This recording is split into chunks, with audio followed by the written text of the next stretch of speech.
Hi అండి అందరికీ. ఇవాళ మన రెసిపీ వచ్చి వంకాయ పెరుగు చారు. ఎలా చేయాలో చూడండి. ముందుగా 3 వంకాయలు తీసుకుని అవి వాష్ చేసుకుని రౌండ్గా కట్ చేసుకోండి.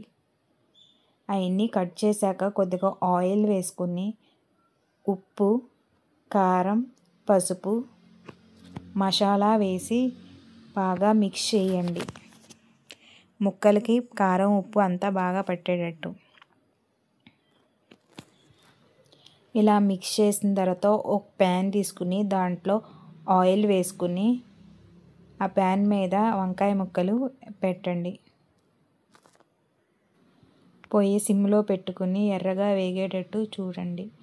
చూసారా, ఈ ముక్కలు ఎర్రగా వేగినాయి కదా, నేను తీసేసాను. ఒక పక్కన పెరుగు తీసుకుని కొద్దిగా సాల్ట్ వేసుకోండి. తాలింపు వేసుకోండి.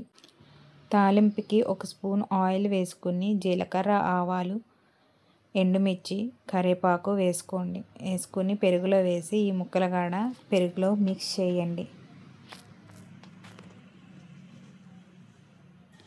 అంతేనండి, సింపుల్గా ఈజీగా చేసుకోవచ్చు.